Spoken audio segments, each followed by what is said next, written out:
What's up, New York Mets Nation? Welcome to the Bat Cave. I'm your host, the Bat Fry, Kenny Fry. Coming up on this episode of the Bat Cave, I will be talking a recap of this past week's action with the New York Mets since the last time I've been on. Also, look ahead as to what's to come as the Mets enter the gauntlet down the stretch here. Some injury updates. So we'll take a look at the standings, and we'll take a look at what the other wild card participants, what they have left on their schedule as well. So that and much, much more throughout your comments, questions, whatever. Throw it out there, and I will give you a shout out and read them. I will be back in 50 seconds.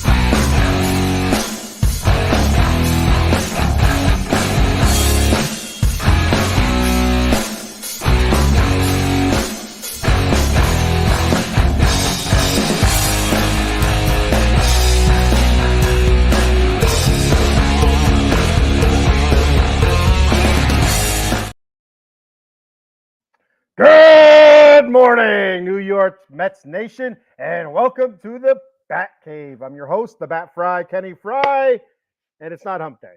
I was not on yesterday. I was supposed to be on, but I got a little sleepy. So it is what it is. It's the rigors of working night shift, I guess. The downside of it. So I moved it off to today. And so it's not hump day, but it is Thirsty Thursday, which is it's not quite as good as hump day. Hump day's a lot of fun, but Thirsty Thursday is all right as well. It's one step closer to Friday and the weekend, and we'll take it.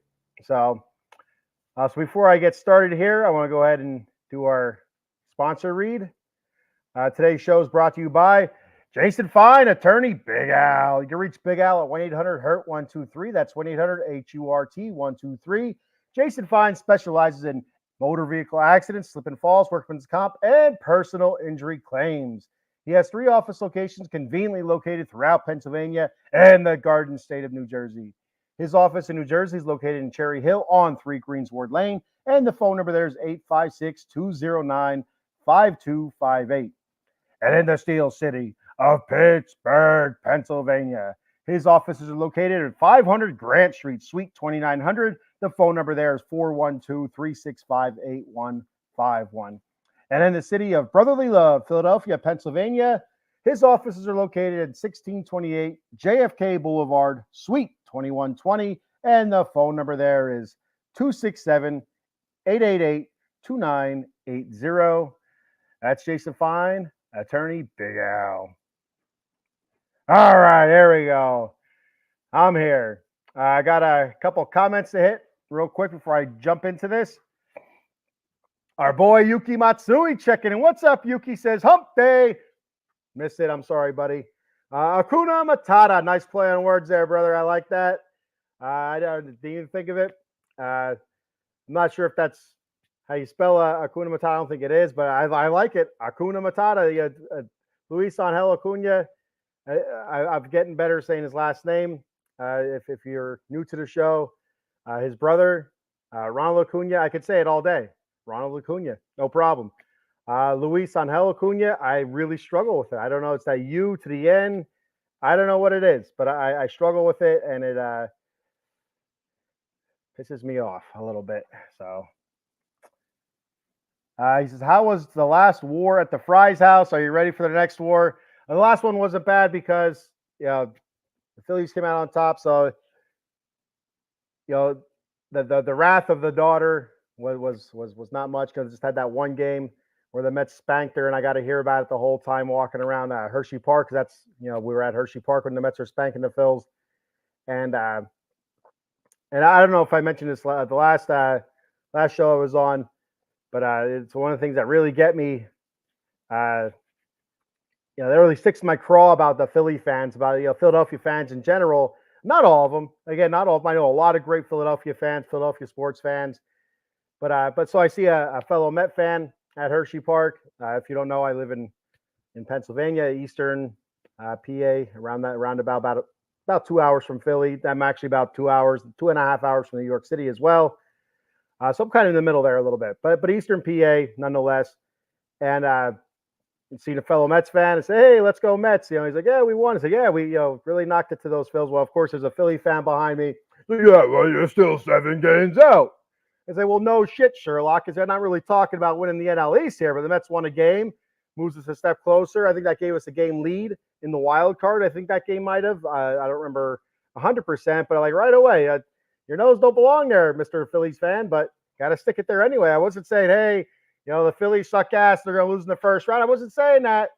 Nope, not even a word about the Phillies sucking ass that day. Just that the Mets won. And he had to insert himself into the conversation, and all he had to yap, yap, yap, yap, like a little chihuahua. And I just laughed at him. Yeah, I just laugh at him, say, yeah, that's what it is. It's typical. So yeah, but I am ready for the next war at the Fry House. The daughter, she's on notice. She's a Phillies fan. I'm a Mets fan. She is definitely on notice this weekend. 4-game set, and it's a huge 4-game set for the Mets. Even for the Phillies, if you want to look at it this way, the Phillies, I think their magic number is 1 right now to clinch a playoff spot, and I think for the division might be 4. I believe it's 4. So 4-game set. I mean, here it is. For real. And we don't want the Phillies celebrating our house. For real. We don't want the Phillies partying at Citi Field. Let them go to Citizens Bank or wherever the hell else they're going after this, and let them party there. Not in our house, not on our turf. That's how I look at it. And that's the attitude. My thought. That's the attitude that the Mets kind of have to take into it. Like that's the mentality. Slam your fist on the table. The deli table, wherever the hell they got set up in the locker room for him. Slam your fist down there, and you say, "Not in our house. You're damn straight not in our house." Keep that champagne in the trunk of the car. Don't even bring it out. That's where I'm going with that one. Larry checking. What's up, Larry? Says have a great show. Larry's the host, co-host, however you want to look at it. Of the Part-Time Marks, a new wrestling show here on Out of the Box Sports Entertainment. That's live on Tuesdays at 10:30 p.m. They were live this past Tuesday. Go back and check that out. Their wrestling knowledge is just vast, very, very, very vast. When I do the Atomic Drop podcast, and one of the guys are on, and just listen to him talk, it just has me in awe. Like Cowboy Dave, he has a hell of a wrestling knowledge, but these guys. They know their stuff. They absolutely know their stuff. So Yuki says, get the gigantic OMG sign to keep you awake. There we go. I tell you what, my first thought when I seen that dude in the crowd with that giant OMG sign, I'm thinking I was really surprised they allowed that in there. But I guess what are you gonna do? It's for the Mets. It's to help cheer on the Mets. It's not anything that's profane or whatever. But I guess maybe the people behind him, may not be a fan of it, but you're celebrating. So, when the sign's up, that's a good thing. That is a big ass OMG sign. So I wonder if that's homemade or if he had that specially made, or if you look to order an OMG sign, if there are several different sizes, if it comes in kid size, children's size, or, adult size. And, that one I would assume would be like a, triple X or, I don't know, gigantic size. But that was a big ass sign. I'll tell you that right now. Got another comment here from Eli, first time listener. Looking forward to listening. Eli, thanks for checking out the show. I appreciate it very much. Thanks for the comment. Any feedback or any kind of comments you want to throw out there, questions or whatever, just throw them out there. We'll discuss. Other people viewing. Throw your comments, questions out there, or you see a question you want to kind of go back and forth, throw it out there. We'll get something going here. Absolutely. All right. So taking a look back to Eli. Also, be sure to follow, subscribe to Out of the Box Sports, OOT Box Sports on X and also on YouTube, and myself, The Bat Cave, OOTBS. That's on X, and on YouTube, it is right here. The Batcave _OOTBSE. That's on YouTube. And here's YouTube and X for Out of the Box Sports at OOT Box Sports, X and YouTube. I got a whole host of shows and something for everybody, pretty much. All right. So looking back, and if there is something that you want to see that's not on here, maybe you want to start a podcast, reach out to us and we'll figure something out. So looking back to the last time I was live, which was September 11th.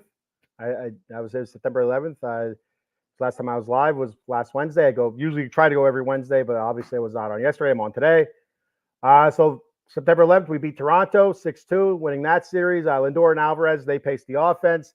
Sean Manaea, another great start. He went 6 2/3, 3 hits, 1 earned run, 4 walks, 8 strikeouts on 109 pitches. Walks up a little bit for Manaea, but it felt like he was kind of cruising through that 109 pitches. It didn't feel like there were a lot of pressure in that in those 109 pitches. So there's a difference. They're a little added pressure. You put a little bit more behind those pitches. A stress-free 109 pitches. I'd take those any day. So then we had a day off, and then on Friday we headed down to Philly. Like I was mentioning earlier, first game there at Citizens Bank, which again, I can't stand a lot of Phillies fans, but I'll give them credit where credit's due. They packed the bank, and it gets loud, it gets crazy, and that's that. That's how I want to see Citi Field these next 4 games. And I know Brandon Nimmo was calling for that after last night's game when they were interviewing him. Let's see if the Mets faithful can get out there. I know I'd love to get out there. I just don't have the vacation time, and I do not have the want to drive into New York City. I thought about there's a bus trip running that's local. That's usually mostly Philadelphia fans, Philly fans, but they're running a bus trip up there. I thought about it, maybe using a weekend pass that I have for work. This is my weekend to work, and we earn passes and stuff like that throughout the year for voluntary overtime. Not to get too much into detail with that, nobody cares. But I did think about using a pass for that and heading up on Saturday because they're running a bus up on Saturday. But figured, maybe I need the money more than I need to go see the Phillies and Mets, and I'm still debating on it. It's still, I think there's still time to do it, but we'll see what happens. So Friday's game, Mets win. They beat Philly 11-3, and it wasn't even that close, to be honest with you. I believe it was 11-0, and Philly's got a 3-run. I don't know if it was a 3-run tater there in the bottom of the 9th or what it was. They got 3 runs in the bottom of the 9th, I believe it was. So it wasn't even that close. 11-3, Nimmo, Bader, and Francisco Alvarez each had 3-run home runs. Pete Alonso also had a home run in that game. The one thing was, I believe it was this game where Francisco Lindor tweaked his back in this game, and a lot of concern there. I know our boy Frank the Tank. I love him, hate him, whatever. That is what it is. And but our boy Frank the Tank, right away with the spinal stenosis, and started comparing it to David Wright. The sky is falling, and I get a kick out of Frank. Yeah, that's me personally. Again, if you don't like him, that's fine. That's you. But I get a kick out of Frank. But anyway, so Lindor tweaked his back. Came out the next day. Tried to give it a go. I think he came out for the first inning and just couldn't do it. So he ended up getting pulled. The Mets lose that game 6-4. Had a nice 4-0 lead. We were leading late in that game 4-3. I think we were leading 7th or 8th inning, and I just couldn't hold on to it. Just could not hold on to it. Harper had a couple home runs off of Luis Severino, who didn't pitch terrible. Just those couple of mistakes to Harper really hurt him. 71 6 innings pitched, 3 hits, 3 earned runs, 1 walk, 5 strikeouts. Danny Young, a 3rd inning pitch, 2 hits, 2 earned runs. So he kind of got that there. And Ryan Stanek, 1 inning pitch, 2 hits, and an earned run.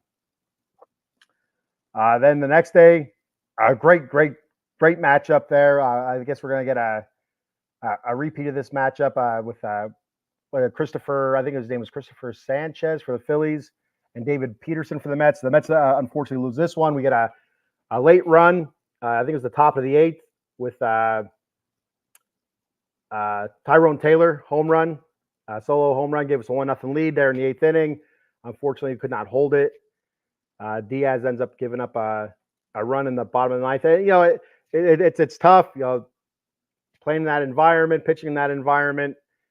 You just got to get the job done. And I think that the thing that really irked me about this the most, I think it probably irked a lot of Mets fans, was Diaz on the mound, and Castellanos was on first base. I think he got a single. I could be wrong, single or a walk. I don't remember what it was exactly. But anyway, uh, you know, Diaz didn't hold him on. It just kind of let him steal second base. That puts him in scoring position, and JT walks it off. I mean, a bummer. If he's able to hold him on, maybe maybe JT doesn't knock him in. Maybe it's a third and first situation or whatever, and Diaz strikes the next guy out. You don't know. You could say if and buts or whatever. It doesn't. You don't know. But still, it's just hindsight. The one thing that Diaz has always struggled with, and it doesn't seem to be getting any better, is holding runners on. It's a huge thing for pitchers. I mean, that's one of the really good things our starters have done this season. We're picking runners off between David Peterson, I think Jose Quintana, I think was it Sean Manaea also has a great pickoff. These guys picking a lot of runners off. And if we can just get Diaz just to look a runner back, maybe, I don't know. It's really frustrating. The amount of steals that he gives up, runners advancing and stuff. It's frustrating, but tough loss for the Mets. Getting that lead late, then losing it right away, tough. I got a couple comments here before we move on. I don't want to fall behind here. Yuki Matsui checking in again. I would like to explore conspiracy theories. There we go. I'm into conspiracy theories, depending on what they are. Stearns and Mendy team meeting to discuss the team's success and Lindor injury sounds fishy to me. I feel the meeting is about the rumors Lindor and Senga finished for the year. So I was going to talk about this a little bit later on. I might hold off. Let me get through these. Let me get through these next couple games. I'm going to go right to the injuries right away. So after the Phillies, then we start this Washington series. We all know what happens there. We swept the Nationals. I'm starting to talk a little bit too fast. And I don't have my drink with me. Usually I have something to drink because my mouth gets dry right away. But we'll power through it. That's who I am. It's the end of the season stretch. I'll power through this. All right. The Mets beat the Nats 2-1. Game one of that series. Iglesias, you just can't say enough about Jose Iglesias. Fantastic. Infield single was off the pitcher's glove. I don't remember who was pitching. It was a reliever for the Nats. And that tied the game up. And then Marte walks it off in the 10th inning. Great hit. Great atmosphere there at Citi Field that day. And seeing them celebrating and ripping Marte's jersey off, I was a little bit nervous. I'm like, easy on Marte, for the love of God. He's playing really good ball right now, especially at the plate. And all we need is him to pull a hamstring because they're trying to rip his damn jersey off or tear a shoulder or something. The dude is very fragile. So we need to. He's a ball of muscle. I think that's part of the problem. He's so muscular that it's just easy to pull or tear or whatever. I guess my theory is the more muscle you have, the better chance you're going to pull it or tear it. I don't know. But anyway, Sean Manaea, 7 innings pitched, 4 hits, 1 earned run, 1 walk, 6 strikeouts. Budo, Jose Budo, great job. Struck the side out. Diaz. Oh no, I'm sorry. Diaz and Reed Garrett. I'm sorry. Those 3 guys combined for 3 innings pitched, 1 hit, 4 strikeouts. Like I said, Budo had 3 of those strikeouts on his own. Then on the 17th, what was that? That was Wednesday. Yeah, on Wednesday, the Mets beat Washington 10-1. Alonso drove in 5, including a 3-run homer. A 3-run homer later in the game. But he had 2 RBIs. I think the bases were jacked. And I'm telling you, I hate saying this because I love Pete Alonso. I'm a huge Pete Alonso fan. I was expecting him to strike out. I really was. But he was able to stick that bat out there, knock a bloop single, drove in 2 runs, and kind of extended the Mets lead. I don't know if we had a lead yet or not, but I think the game was definitely tied then. But knocked a couple runs in there, and it was just nice to see him actually produce something when it mattered. with runners in scoring position, runners on base. It was good to see, even if it was a little bloop single to right field. I'll take it. I'll 100% take it. Earlier, Acuna, before that, he drove in a run with I think it was an RBI double to the gap. The dude is just raking. Acuna, since being brought up because of the Lindor injury, hasn't played a terrible shortstop. He did have that error that actually was the run that the Nats scored in that game. It was just hit the Vientos. Vientos threw to second to turn two, and he just missed it. It's totally whiffed on it. Either he took his eyes off of it, or just trying to rush, trying to turn two, and it is what it is. It's to be expected with younger guys. I don't have a problem with it. An error is an error. He'll have plenty of opportunity not to make that error. So, but anyway, he gets it back for us. I think it was I don't know if it was the bottom of the same inning or if it was the next inning, driving in that run to tie it at 1. Like I said, Pete with the 2-run single with the bases. I think the bases were. I'm pretty sure the bases were loaded, and the Mets were able to tack on a couple more. And then, like I said, later on, Pete added a 3-run home run. Acuna got his first Major League RBI in that game, and also his first Major League home run. Later in that game, he also had a homer. Alvarez also had a home run. He's starting to hit a little bit more, dingers there. I like what I'm starting to see from Alvarez. Still striking out a decent amount, in my opinion. But he's hitting the ball hard now. He's finding gaps. He's finding holes. And the power is going to start coming. You can see, I don't know how many home runs. I think he has 3 or 4 home runs in the last 6-7 games, something like that. So it's starting to come around. So I'm feeling cautiously optimistic about Francisco Alvarez right now. In that game, Tylor Megill, another back-to-back great outings from Tylor Megill. Now 6 innings pitched, 2 hits, no earned runs, 2 walks, 4 strikeouts. Ottavino, Brazoban, and Alex Young, they combined for 3 innings pitched, 2 hits, 1 walk, and 3 strikeouts. The bullpen getting it done as well. Then last night, the Mets just spanked the Nationals for the sweep. We get the sweep there. They scored 9 runs in the 3rd or 4th inning. I think it was the 4th inning. Tyrone Taylor, again, kickstarting it. He's been down the stretch. He's been, huge, I think, for the Mets. Just as not only as a base stealing threat, just a terrific runner on the base paths, but come up with some big hits as well. So, and his defense is outstanding. Tyrone Taylor, he had an RBI double. Vientos, a 2-run single. Acuna, an RBI. Marte, a 2-run single. Brandon Nimmo had a 3-run home run. He's been close a couple games where he's hitting those foul home runs, foul bombs. I mean, just absolute bombs. So he had a 3-run homer. Acuna had another home run in the 8th inning to tack on a little bit. They made it 10-0. And so far, since being called up, he's 7 of 15 with 4 RBI, 2 home run, and a double. Awesome. Jose Quintana pitched last night. 7 innings pitched, 2 hits, 2 walks, 4 strikeouts, no runs. Quintana, I don't know what the dude is on, where he found it, but I want some. I absolutely want some. And so quick look at Quintana here. Jose Quintana, 22 2/3 innings scoreless pitched. He has 1 earned run given up in his last 5 starts. That's 32 innings pitched. Outstanding. He's under 4 ERA now. He shaved off basically a run. Unbelievable. Great job by Jose Quintana to bounce back. A lot of us, including myself, were looking at how can we get rid of this guy because there was a large chunk of the season in the middle there. It felt like a large chunk where he was just getting rocked every time out there, just getting rocked. Everything he was throwing was a fat pitch, and it was barely making it out of the 4th inning. Not even getting to the 5th inning a lot of times. So it's great to see him bouncing back and just being absolutely dominant. And without striking out a whole lot of guys either. He's doing it. A lot of ground balls and double plays and stuff like that. So it's a great job. All right. So now we're done with that.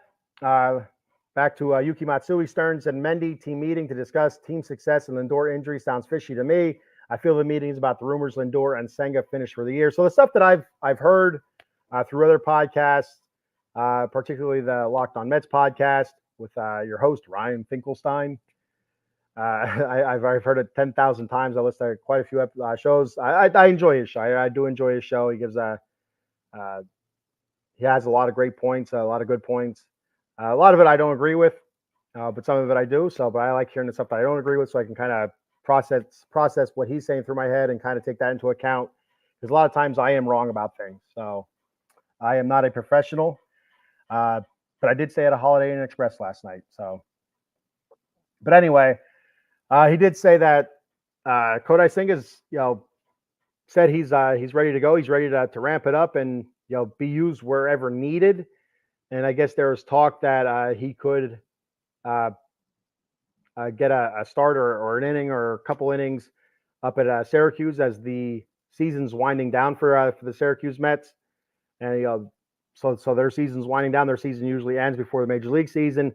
So basically, it's your last chance for a rehab start. So looking to get some work in there, and there is the possibility that he could come back during that Braves series. So now what he's going to give you, who knows? He's not really sure. Is it enough time for him to be a 6-7 inning starter? I don't know. The last time before he came back and got hurt in the lone start of the season, he had several rehab starts. So you can't really expect him to go out there and be a full-fledged starter. But is he somebody that if Ryan said on the Locked On Mets, could he be an opener? Which I hate that term. I hate that there's things like that out there. I don't like the bullpen games, but I understand the bullpen games. But could he be something like that? Could he be an opener, or could he? I guess he did say that, and I didn't see this anywhere. This is what the host said from that show, that he heard or read somewhere that Stearns and I'm drawing a blank. Mendoza said that they're not really looking to use Senga out of the bullpen at all. So it's going to be interesting to see what they do. When he's ready to come back, do they bring him back? I would imagine they would, especially after that one start that he did have, the way he dominated the Braves. I just have a hard time seeing them not bringing him back. Or do they just say, all right, you worked your way back, shut her down. I can't see that happening either. So I do expect him to pitch. I just don't know what capacity. So it sounds like Senga's on his way back. So I don't think he's finished for the year. And the whole Lindor thing, I think we would have heard something if it was more serious.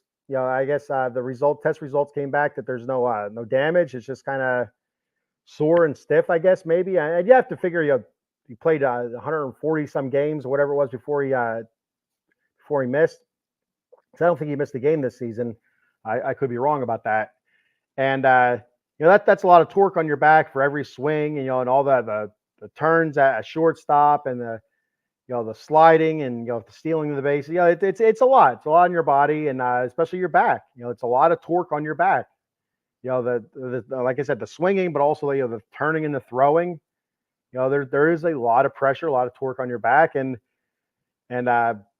so it's maybe a week's rest basically is what it's looking like right now. Maybe that's all the doctor ordered, and we'll have to wait and see. But I think we would have heard something by now if it was anything serious. There would have been a locker room leak, I think, perhaps, and I haven't heard anything otherwise. The way it sounds to me, he's day to day, and he should be ready for the Phillies. And do they use him for the Phillies? Do they just continue using Acuna? The way he's playing right now, you don't really need Lindor. With the kind of spark that Acuna has provided so far, you give him a couple more days off and try to hold your own against the Phillies. See what Acuna can do. See if he can continue playing hot, and then just save him for the Braves. Perhaps I don't know. I don't know what they do with Lindor. I do know that he's been the best player on the team this season, and it's not beneficial that he's not in the lineup. Whether Acuna's hot or not, Lindor is, in my opinion, the leader of the team and the captain of the team, whatever the hell you want to call it, and definitely the MVP of the team. And he needs to be out there. So my opinion is, as soon as he's ready, you find a way to get him out there. And with the way Jose Iglesias is playing, I don't see Acuna going to second base, and our outfield is pretty well sturdy. So I think Acuna would go back to the bench, and maybe some pinch hitting or some pinch running type stuff. But it's hard to do that with 7 of 15, in the games, the games that he's started so far, that he's played in, 4 RBI, 2 home run. How do you keep that out of your lineup? I don't know. So it's going to be interesting to see how they navigate this right now. If they give Lindor a day or two off still, wait until Acuna falters a little bit, or do they let Lindor, maybe do something like pinch hit the first game against the Phillies just to get him in there, stretched out. Okay, live pitching here, pinch hit, or maybe go in for, pinch hit in the 5th or 6th inning. So he's guaranteed 2 at bats and some field time, and then see how he feels the next day. That could be that's a possibility right there. I think, in my opinion, why not try that and see how he feels. So I think that's the route they should go. All right. Yuki says, should the Mets re-sign Quintana? No, I don't think they, even as great as he's pitched, I don't think they should. I think they should focus on Minaya and Severino. I'm not sure of their ages. I know Quintana's the older. He's the elder statesman right there of those pitchers. But I'm not sure what the ages are of Severino and Minaya. I feel like Severino's probably early 30s, like 31, 32, 33, somewhere in there. I feel like Minaya is probably like 29, 30, 31. So I'm looking, younger. So I would say no for Quintana, and I would say yes for Minaya. Definitely yes for Minaya, and possibly yes for Severino. And Minaya is going to have a lot of other people looking for his services. So it's going to be a bidding war. And for the right price, I say bring Minaya back. But Quintana, if you lose Minaya, maybe Quintana. But I just worry with his age. What does he have left? Obviously pitching great down the stretch here, but it's I don't know. I mean, we've seen in the past pitchers, pitch late 30s, early 40s, and pitch great. So it's not out of the realm of possibility. But I like it being younger. And also back to the injury type stuff here with your comment back here, Yuki. There were reports that well, not reports. It was a fact that Brett Baty played last night. Not that means really anything for the New York Mets, but it's good to see Brett Baty back out in the field. He was 0 for 4 with 3 strikeouts. That is what it is. First game back after being off for I guess a month or whatever. So.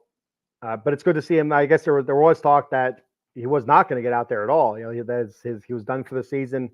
So it was good to see him. And there's always that possibility that if something were to happen, an injury or just for depth or an extra bat, and you could call Baty up. But I think we're good right where we're at right now. And who else? Paul Blackburn. He's close to returning as well. For playoff wise, I'm not thinking that Blackburn's going to factor in the starting rotation, but out of the bullpen, that could be a big thing there. Using him out of the bullpen because there are some holes in our bullpen. Our bullpen hasn't been pitching all that terrible over the last week, but there's still some holes. There's still some shaky spots to it, and it'd be nice to have more options, especially for the longer relief and stuff like that. And what else was I gonna say? Injury wise, I had somebody else. Oh, Christian Scott. Terrible news about Christian Scott. Tommy John surgery. I'm not overly surprised. When he got hurt, whenever anybody gets hurt in CR, my first thought comes to Tommy John. Yeah, and I don't care. They say forearm tightness or elbow fatigue or whatever. My first thought is Tommy John, and it seems like 9 times out of 10 that's what it is. It comes out to be Tommy John, and unfortunately for Christian Scott, that's what it is. So we lose him for all of next season. So depth-wise, gone. So yeah, that's something that we are looking at possibly for next season to start the season up with the Mets and the starting rotation. But that's out the window right now. So hopefully Tommy John surgery goes well. They're doing a couple different things to his elbow. I don't know exactly what it was. Again, that's something that Locked On Mets was talking about, and it was a couple things to his elbow, not just the whole Tommy John part of it. There's some other procedures they're doing to it to kind of shore it up. My starting pitching for 2025: 1 Corbin Burns, 2 Max Fried, 3 Senga, 4 Quintana, 5 Peterson, 6 Blackburn. So you would not try to re-sign Minaya or Severino. And what about McGill? I mean, he's had a couple starts. Pitched really well, and from what I've read online, that all kind of stems back to I don't know if it was Mendoza or it was the pitching coach. I can't remember exactly which coach it was. They told him they want him to take his preparation a little bit more seriously. So the last 2 starts, we see the results of that. So, and my question to that is, like, what the hell was he doing for preparation if he wasn't taking it serious? That's what I don't understand. You're in a freaking major leagues. Everything should be, taken. Anything to do with the game should be taken seriously. I just don't understand why you'd be lackadaisical with it, especially when it's your living. It's your livelihood. Adam Glenn saying, "What up? What up, Adam Glenn?" McGill, Budo, depth pitching. Do you see Budo entering the rotation at all? Like, is it just, or do you think Budo's going to stay in the bullpen as like a long relief, or how they've been using him, the second half of the season here? I'm curious because he's done a great job out of the bullpen. I did hit a little bit of a slump for a little bit, which is bound to happen with the with bullpens, and that's something I've talked extensively on here, especially in the offseason when the Mets were signing a ton of bullpen arms, which again, you have to give David Stearns credit where credit's due. He did a hell of a job constructing this roster. He took a lot of nut shots about who he was bringing in and who he was picking up, and a lot of it's a lot of it. I shouldn't say a lot of it worked out. A lot of it did not work out. A lot of it did work out. He had backup plans for everything. Especially with the bullpen, the way he signed. It felt like he signed 50 bullpen arms in the offseason. They seem like every time you turn around, he's picking up this bullpen arm, and guys that didn't have great seasons. The last previous season or the season before that. But again, what I talked about extensively during the offseason was you just don't know with the bullpen. 1 year with the bullpen, some of these guys might be pitching at a 2.5 ERA clip with a 1.2 whip and stuff. Just look outstanding. But then the next season, they're pitching over 4 with a 1.5 whip. Then the next season back to what they were. Bullpen is just so hard to tell. There are bullpen guys that are super consistent. That are super consistent. That are straight up. That's what their job is. That's their bullpen. They're the bullpen guy, and they do well with it. But a lot of bullpen guys, it's a year by year process. It's a year by year. Like there's no consistency with a lot of that bullpen arms. So you just never know what you get. And that's why I thought David Stearns did a great job by signing a ton of bullpen arms. And bringing guys up, bringing guys down. Guys are being used too much, dropping them down, bringing all those club options. Using them wisely. Great job with the roster, and including the guys they brought in. Tyrone Taylor, Harrison Bader. I'm a big fan of Harrison Bader. I thought he's had a really good season. I did hit a little bit of a lull here, but Tyrone Taylor coming on strong. He was a little bit weak in the beginning when Harrison Bader was strong. Jose Iglesias. I mean, for real, Luis Torrens. Great job bringing those guys in, and then bringing up Vientos when they did. It seems like a genius a move now.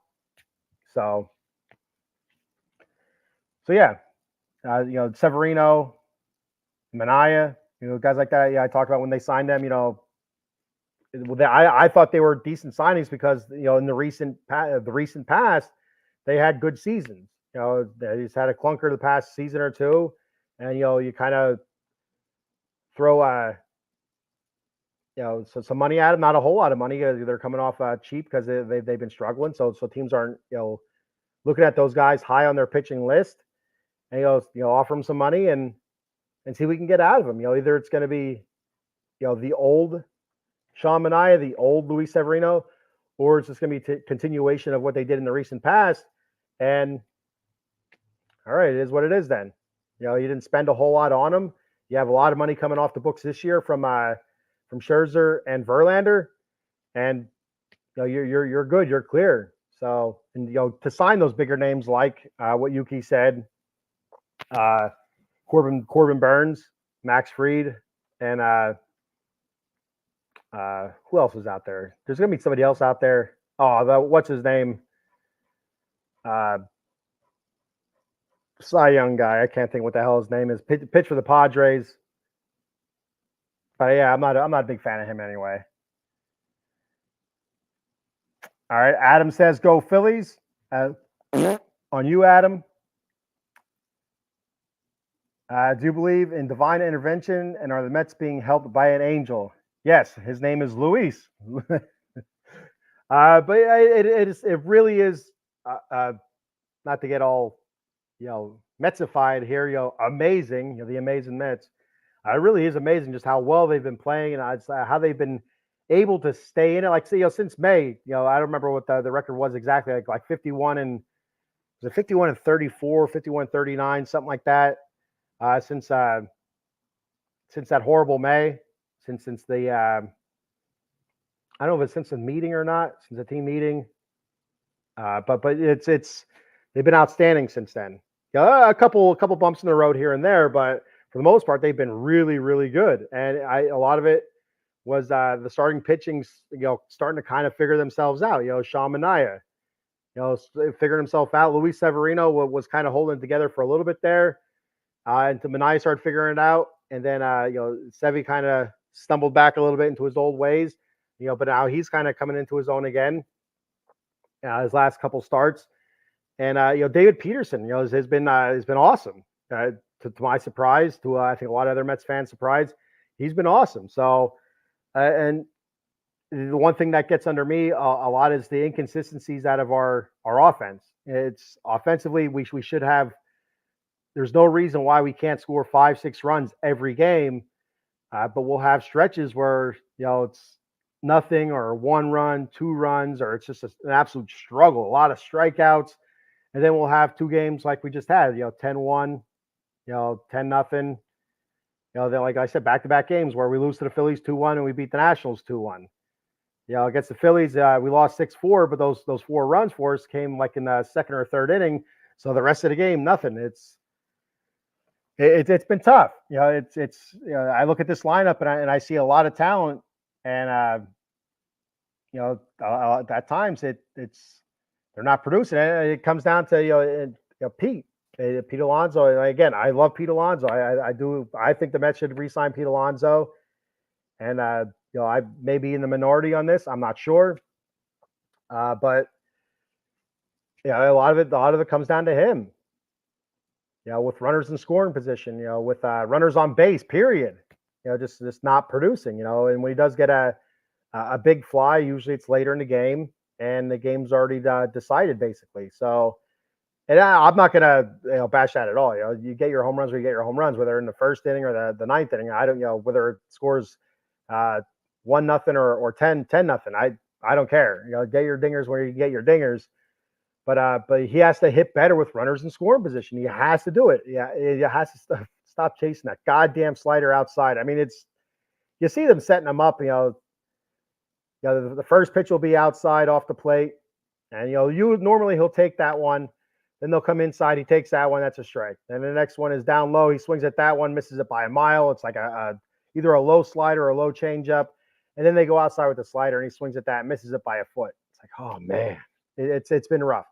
Brandon Nimmo as well. You can kind of see him starting to snap out of it some, but great first half of the season. Second half, he's been basically non-existent. Finally getting 20 home runs last night. Great for him, but with the pace that he was on, there's no reason why he shouldn't have had 27, 28. To be honest with you, pushing 30. JD Martinez. It's such a bummer, to see him fall off like he has, because he's been such a huge part of this team this season, not just with the stick, but with the knowledge or the leadership that he's brought into the clubhouse on the hitting side of things. Helping some guys out with their swing or with whatever they're struggling. And you hear a lot of guys say, JD really helped me with this, or JD showed me that, or whatever. And so a lot of credit to him, but he's been awful lately. Francisco Alvarez, again, looks like he's starting to hopefully climb out of it a little bit, but he's been basically non-existent since coming back from that injury. Excuse me, and hopefully he's starting to kind of click. Starting to get that power back, or at the very least finding holes, finding gaps. Line drives, and so I have seen some promise there, but it's guys like that. It's been a struggle. It's been inconsistent offensive play. And that's why I say you got to look at that starting rotation of the Mets. It's been fantastic, and the bullpen has been touch and go. It's been almost as inconsistent as the offense has been, but for the most part, I'd say for the most part the bullpen has not been bad. Defensively, the Mets I feel like have been pretty good. It started off the season really bad, but for the most part, I think they've been pretty good. The second half of the season. Vientos, I feel like, has played a decent third base. Occasionally, you see something where he doesn't take the short hop, or he falls back on a ball, or just something minor. But then you see they make some spectacular plays. A diving stop or a long throw. He has a terrific arm. So Vientos, I don't see why you can't have him as an everyday third baseman. Is he Brett Baty at third base? No. Is he David Wright at third base? No. It's, those guys were outstanding third basemen. But I think he's a good third baseman. I think he's a very serviceable third baseman. And, that brings me over to Pete. People have been trying to get Pete off of first base for so long because he's not a very good first baseman. I disagree. I think he's a very good first baseman. Is he Freddie Freeman first baseman, or what the hell's his name from Arizona? Christian, it doesn't matter what his name is. I don't care what his name is. But anyway, he's not, some, superb first baseman, but I think he's a very good first baseman. He's made some outstanding plays at first base. He's been very solid, great picking at first base. Some decent footwork there on the bag, with stretching and stuff. He's been a very good first baseman. So I don't see where I don't want to say hate. I don't see where people think that those guys are not very good at those positions, where I think they are. I do think they are. And Luis Torrens, behind the dish, throwing people out, doing a great job there. Francisco Alvarez, I feel like he's taken a little bit of a step back behind the plate this season. He's been pretty beat up though. He's taken a lot of shots, but I just feel like his arm has been off a little bit. A lot of wild throws, off throws, balls tailing away when he throws down to second base. And also some pitches where he's not digging them out. He's trying to backhand instead of blocking. And I can't stand catchers on a knee. It drives me absolutely insane. Everybody's doing it though, and some are better at it than others. And we seen it last night. Francisco Alvarez, there's a ball. I don't even know it went into the dirt. I can't remember exactly, but I think Keith might have said it didn't even go into the dirt. It should have been a pass ball instead of a wild pitch. And he tried backhanding it, instead of turning the glove and catching it. I just don't understand it. Yeah, but yeah, so I feel like Alvarez has taken a little bit of a step back at catching, but I feel like next season, after a full off season, he'll be healthy and he'll be much better. And yeah, long-winded there I am. I kind of went on a little bit longer than I wanted to with it. But yes, the Mets are being helped by an angel. Long story short, Yuki Matsui, yes, they are being helped by an angel. All right, so taking a look at the wild card standings as they sit right now, and I will also read off as to what who these teams are playing for the rest of the season here. So sitting at the number one wild card spot, you have San Diego at 87 and 66. They're at plus 2.5 over the final spot, the final wild card spot. I guess is it 2.5 over. Yeah, 2.5 over the final wild card spot. The Mets are sitting right now tied for the second spot since they have a tiebreaker over Arizona. They are sitting at the second seed right now in the wild card, 84 and 68. Arizona 84 and 68. Like I just said, they're tied, and then you have the Braves at 82 and 70, 2 games back. So San Diego, what they have left for the season, they have 3 versus the White Sox,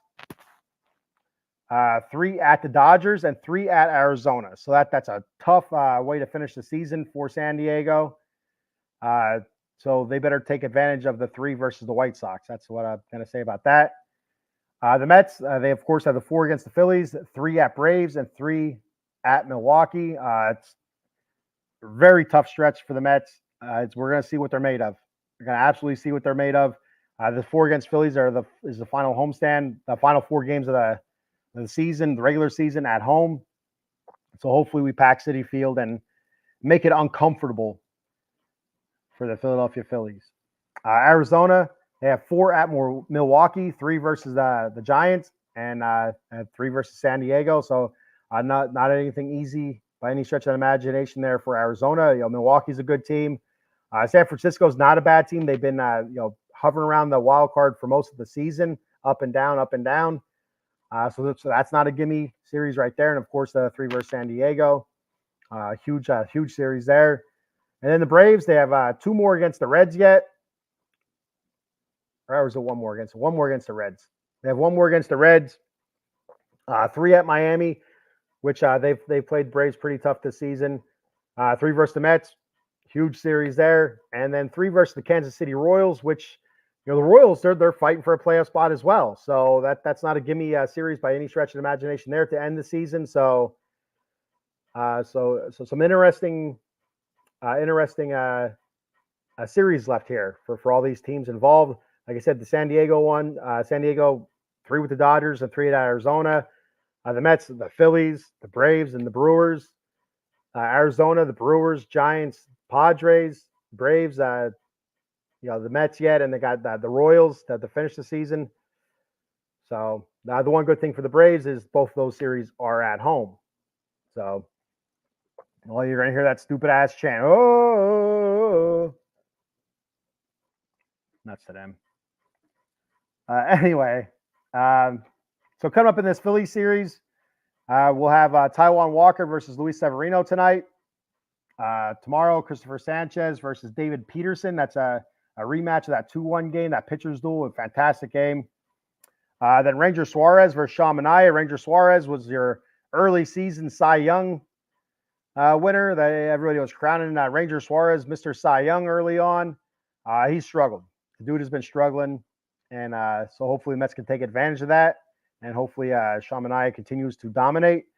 And then finally, the final game of that series on Sunday, I believe it would be Zach Wheeler versus Unknown. So you could start Jose Quintana on short rest, or you go with Tyler McGill perhaps. He's had 2 back-to-back terrific starts. Do you go with McGill? I think a lot of it has to do with where we're sitting at that point. I think, by the Angels that are with us right now that Yuki was talking about, if for some reason the Mets are able to take the first 3 games of that series, and the Braves lose 1 or 2 games against Miami or whatever, and the Mets open up maybe a 4-game lead or 3-game lead on the Braves. I wouldn't be too shocked to see Tyler McGill go against Zach Wheeler and then have Jose Quintana start the series off against the Braves. But we'll have to see. If for some reason the Mets win the first game, lose the second game, win the third game, now you're looking to win the series. Maybe you go with Jose Quintana on short rest to see if he can duel Zach Wheeler and try to at least get a series split out of that. So maybe we don't lose any more ground, or we stay the same games ahead over the Braves at that moment, at that point of the series. So I think a lot of it has to do with where we're at in that series against the Phillies, and where we're at, where the Braves are at, or the Diamondbacks. All right. So that's all I have for today. They're very excited for this stretch of the season. Like I said, down you see the scroll at the bottom. It's a gauntlet. It is an absolute gauntlet, and it's going to test this team's mettle. Do they have what it takes? If they're able to get through this stretch in a positive fashion, and make it into the wild card, watch out for the Mets. Absolutely watch out for the Mets if they're able to get through this and get through this in a big way. That's a team that you would not want to play. Nobody wants to play the hot team going into the playoffs. And if the Mets are able to get out of this, like I said, winning some series, that's the team you don't want to face. The starting pitching has been fantastic. The last two games, the offense has been out of this world. But again, it's against Washington. We'll see what happens against Philly. If they're able to continue this offense, like I said, there's no reason why we can't score 5-6 runs every game. No reason at all. And just need the bullpen to figure itself out. And the Mets, there's that possibility. I feel better about this Mets team, which is weird, than the 2022 Mets when they won 100 games or 101, whatever it is, whatever it was. I feel more enthusiastic. I feel more confident in this team than I felt in that 2022 team, if that makes any sense. For those of you who remember the 2022 season, you probably might be on the same boat with me, but I feel more enthusiasm, more excitement, and more confident just in this team. Two more comments here, and I'm going to check out and go to bed. Yuki Matsui. Thanks, Ken. You got it, Yuki. Thanks for checking the show out, buddy. I appreciate it very much. And thanks to everybody that checked the show out, either on Facebook, YouTube, or X. He says, open letter to Tyler McGill. I'm sorry for writing Tyler off. I was wrong. Tyler is a godsend. There's a couple guys you wrote that we all wrote off this season. Tyler McGill. I know myself and a ton of other people wrote off Jose Quintana. Early on, Sean Manaea. He could barely get out of the fifth inning. He's barely pitching 5 innings a start early on. I mean, I'm sure there was plenty of people out there writing him off. So yeah, it's not just you, and we owe a lot of these guys an apology. I thought it was funny seeing Tyler McGill throw 98 mile an hour and locating his fastball, fantastic. Great stuff, and he has such an array of pitches that you just don't know what's coming next. So, all right. That's all I have for today. I will be live tomorrow, 10 a.m., God willing. 10 a.m. with the Silver and Black Layer Raiders. I'll be talking about this past Sunday. Raiders' huge upset win over the Baltimore Ravens. And I'll also take a look at the Raiders' home opener against the Carolina Panthers. And returning next week will be the Silver and Black Layer LA Kings edition. I'll be talking about the season coming up. Preseason will be starting pretty soon here in a week. I think 2 weeks. Guys are starting to report to camp. Rookies, I believe, have already reported to camp, and the veterans, I think, report either the end of this week or starting next week. I could be wrong there. And also, I think it's next week. Again, like I said, preseason games will be starting at the end of the month. And also, there's a signing, a very interesting signing. I'll talk about that again. I'll leave a little cliffhanger there for you to nibble on, all you Kings fans. I don't know, probably zero Kings fans watching this. I'm sure there is. There isn't any. But anyway, I'll be talking about that next week. All right. So be sure to check me out tomorrow morning, 10 a.m., Silver and Black Layer, Raiders edition. And if not, I will be back next Wednesday. Hopefully. I'm doing my best here. Hopefully next Wednesday with the Batcave. And hopefully I'll be talking about the Mets clinching a wild card spot. And everything will be rosy. And I will not be crying. And so if the Mets clinch next Wednesday, I'll wear my Batman mask for the whole show. If you haven't seen my early episodes, when I first started doing the Batcave, every episode I wore a Batman mask, or at least to start the episode, the shows I would wear a Batman mask, then I'd take it off. But if the Mets clinch next Wednesday, I will wear my Batman mask, and for the whole show. So, all right. Thank you, everybody, and I will see you next Wednesday. Same bat time, same bat channel. Let's go, Mets.